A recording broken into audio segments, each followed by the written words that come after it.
എന്നാൽ പിന്നെ ഒരു സർക്കാർ ജോലിക്കാരനായേക്കാം എന്ന തോന്നലിലാണ് PSCയുടെ ലോകത്തേക്ക് വന്നത്. പക്ഷേ കാലെടുത്ത് വെച്ചപ്പോഴാണ് മനസ്സിലായത് സംഭവം അത്ര സിമ്പിളൊന്നുമല്ല. ഒരു മഹാസമുദ്രത്തോളം കാര്യങ്ങൾ പഠിക്കാൻ വേണ്ടിയിട്ട് നമുക്ക് കാത്തിരിപ്പുണ്ട്.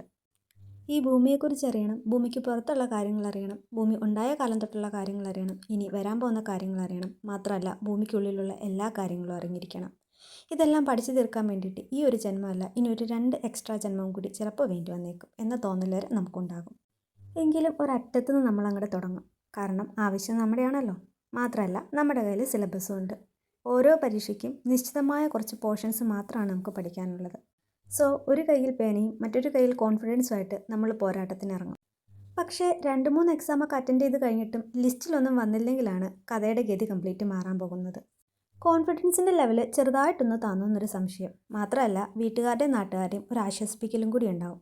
അല്ലെങ്കിലും PSC പരീക്ഷ കിട്ടണമെങ്കിൽ പഠനം മാത്രം പോരാ, കുറച്ച് ഭാഗ്യം കൂടി വേണം. അപ്പോൾ മനസ്സിലാലോചിക്കും, ഭാഗ്യം ആ സാധനം പണ്ടേ എൻ്റെ തലയ്ക്ക് മുകളിലൂടെ പോയിട്ടില്ല. ഇനിയിപ്പോൾ മുന്നോട്ട് പോകണോ പിന്നോട്ട് പോകണോ അതോ വേറെ വല്ല വഴിക്കും പോകണോ, ആകെ കൺഫ്യൂഷൻ.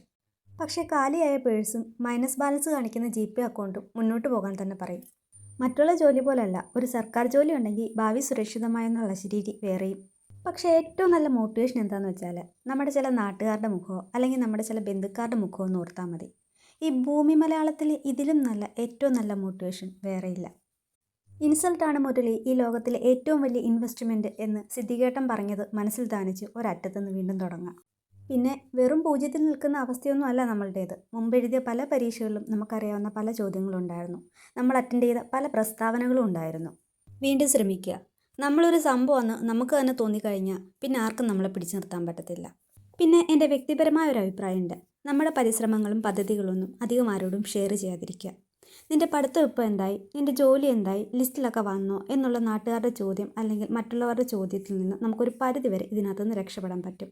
നമ്മളിപ്പോൾ ഒന്നിനും പരിശ്രമിക്കുന്നില്ല എന്നും നമ്മളിനി രക്ഷപ്പെടാൻ സാധ്യതയൊന്നുമില്ല എന്നറിയുമ്പോൾ തന്നെ മറ്റുള്ളവർക്ക് നമ്മുടെ മുകളിലുള്ള എല്ലാ ആശങ്കകളും ഒഴിവായി കിട്ടും. നമുക്ക് ചുറ്റുമുള്ള എല്ലാവരും ഇങ്ങനെയാണെന്നല്ല, പക്ഷേ ഭൂരിഭാഗം ആൾക്കാരും അങ്ങനെ തന്നെയാണ്. പരാജയപ്പെടട്ടെ, പരാജയത്തിൽ നിന്ന് പാഠങ്ങൾ ഉൾക്കൊള്ളട്ടെ. പക്ഷേ ഇനി കളത്തിലിറങ്ങുന്നത് വിജയിക്കാനാവണം. എല്ലാ ദിവസവും പഠിക്കണം. അത് പക്ഷേ രാവിലെ ബ്രഹ്മമുഹൂർത്തത്തിൽ എഴുന്നേറ്റ് പഠിക്കണമെന്നോ അല്ലെങ്കിൽ രാത്രി 12 മണി വരെ ഇരുന്ന് പഠിക്കണമെന്നോ ഒന്നുമല്ല. നമുക്ക് എപ്പോഴാണോ പഠിക്കാൻ തോന്നുന്നത് അപ്പോൾ പഠിക്കുക. ആ പഠനത്തിന് ഒരു സ്ഥിരതയുണ്ടായിരിക്കണം. കുറഞ്ഞത് 3-4 മണിക്കൂറെങ്കിലും ഒരു ദിവസം പഠനത്തിന് വേണ്ടി മാറ്റിവെക്കാൻ വേണ്ടിയിട്ട് ശ്രമിക്കണം. എത്ര നേരം പുസ്തകം തുറന്നിരുന്നു എന്നതല്ല പഠനം, മറിച്ച് പുസ്തകം അടയ്ക്കുമ്പോൾ എത്രത്തോളം കാര്യങ്ങൾ ഉൾക്കൊള്ളാൻ സാധിച്ചു എന്നതിലാണ് പഠനം. മറ്റൊരു പ്രധാന കാര്യം നോട്ട് തയ്യാറാക്കുക എന്നതാണ്. നിങ്ങളുടെ കയ്യിൽ വില കൂടിയ റാങ്ക് ഫയൽ ഉണ്ടായിരിക്കാം, അല്ലെങ്കിൽ ഗൈഡുകളുണ്ടായിരിക്കാം, PDF നോട്ടുകളുണ്ടായിരിക്കാം. പക്ഷേ നിങ്ങൾ സ്വന്തമായി നോട്ട് എഴുതി തയ്യാറാക്കണം. നിങ്ങളുടെ സ്വന്തം കൈപ്പടയിൽ എഴുതിയ നോട്ട് വായിക്കുമ്പോൾ നിങ്ങൾക്ക് കിട്ടുന്ന കോൺഫിഡൻസ് വേറെ ലെവലാണ്. ഓരോ വിഷയങ്ങൾക്കും പ്രത്യേകം തന്നെ നോട്ടുകൾ തയ്യാറാക്കാൻ ശ്രദ്ധിക്കുക. ഒരു റാങ്ക് ഫയൽ 3-4 തവണ വായിക്കുന്നതിന് പകരം നിങ്ങളുടെ സ്വന്തം നോട്ട് 2 തവണ വായിച്ചാൽ തന്നെ നിങ്ങൾക്ക് കാര്യങ്ങൾ പെട്ടെന്ന് മനസ്സിലാകാൻ സാധിക്കും. മാത്രമല്ല റിവിഷന് ഏറ്റവും നല്ല ഉപാധി സ്വന്തം നോട്ട് തന്നെയാണ്. കാര്യങ്ങൾ പോയിൻ്റായിട്ട് എഴുതാൻ വേണ്ടി പ്രത്യേകം ശ്രദ്ധിക്കുക. പരീക്ഷ എടുക്കുന്ന സമയത്ത് റാങ്ക് ഫയലിലൂടെയും PDF-ലൂടെയും മൊത്തത്തിലൊന്ന് കണ്ണോടിച്ചു പോകാനും മറക്കരുത്. ഇനി മറ്റൊരു പ്രധാന കാര്യം സിലബസ് ഇറങ്ങി പഠിക്കുക എന്നുള്ളതാണ്. PSC പഠനത്തിൽ ആദ്യ പ്രയോറിറ്റി നൽകുന്നത് GK പോർഷൻസിനാണ്. സത്യമാണ്, പരീക്ഷയുടെ ഒരു 50% ചോദ്യം വരുന്നതും GKയിൽ നിന്ന് തന്നെയാണ്. പക്ഷേ ബാക്കി 50% അല്ലെങ്കിൽ 40% ലഭിക്കുന്ന നോൺ GK പോർഷൻസായ മലയാളം, ഇംഗ്ലീഷ്, മാത്സ് തുടങ്ങിയ സബ്ജക്റ്റുകൾ നീട്ടിവെക്കുകയോ അല്ലെങ്കിൽ അവോയ്ഡ് ചെയ്യുകയാണ് പതിവ്. വളരെ വിശാലമായൊരു ടോപ്പിക്കാണ് ജനറൽ നോളജ്. അതുകൊണ്ട് തന്നെ എവിടെ നിന്നും എങ്ങനെ വേണമെങ്കിലും ചോദ്യം ചോദിക്കാം. പക്ഷേ നോൺ GK പോർഷൻസിനകത്ത് കഴിഞ്ഞ കുറച്ച് വർഷങ്ങളായിട്ട് സ്പെസിഫിക്കായി ചോദിക്കുന്ന കുറച്ച് പോർഷൻസ് ഉണ്ട്. അവ മനസ്സിലാക്കിയാൽ ആ ഭാഗത്തെ മാർക്ക് നഷ്ടപ്പെടില്ല. ഉദാഹരണം, മാത്സിലാണെങ്കിൽ age problem, profit and loss, ക്ലോക്കിലെ കോണളവ്, കലണ്ടർ, സമാന്തര ശ്രേണി, കൂട്ടുപലിശ തുടങ്ങിയവ സ്ഥിരം ചോദിക്കുന്ന ചില മേഖലകളാണ്.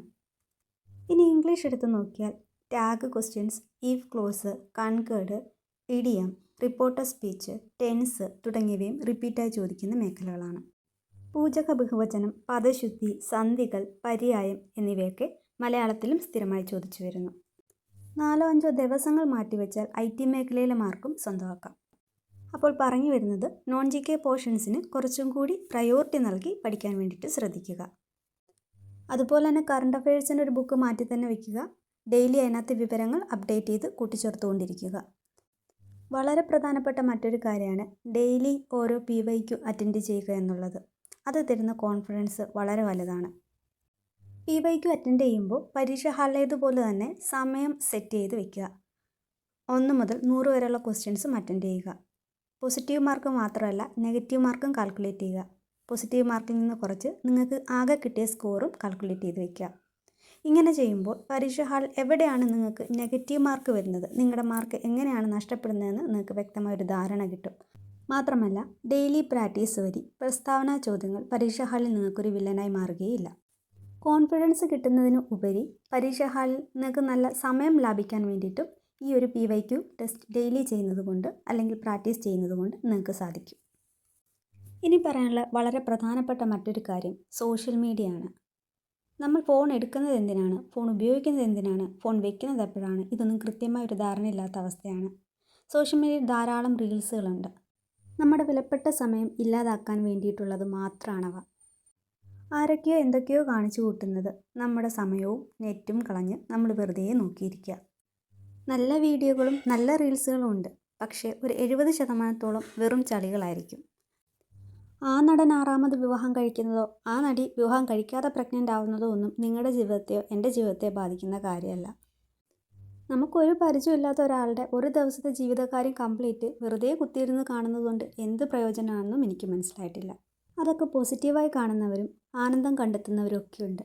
പക്ഷേ പരീക്ഷയുടെ തലേന്നോ അല്ലെങ്കിൽ പരീക്ഷയുടെ തൊട്ട് മുമ്പോ അയ്യോ കുറച്ച് സമയം കൂടെ കിട്ടിയിരുന്നെങ്കിൽ എനിക്ക് ആ പോർഷൻസ് കവർ ചെയ്യാമായിരുന്നു, അല്ലെങ്കിൽ ആ ഭാഗം ഒന്നുകൂടെ റിവിഷൻ ചെയ്യാമായിരുന്നു എന്ന് ചിന്തിച്ചിട്ട് കാര്യമുണ്ടാവില്ല. സോ നമ്മുടെ വിലപ്പെട്ട സമയമാണ് സോഷ്യൽ മീഡിയയിൽ ആവശ്യമുള്ളത് കാണാൻ വേണ്ടിയിട്ടും ആവശ്യമില്ലാത്തതിന് സ്കിപ്പ് ചെയ്യാൻ വേണ്ടിയിട്ടും തയ്യാറാവുക.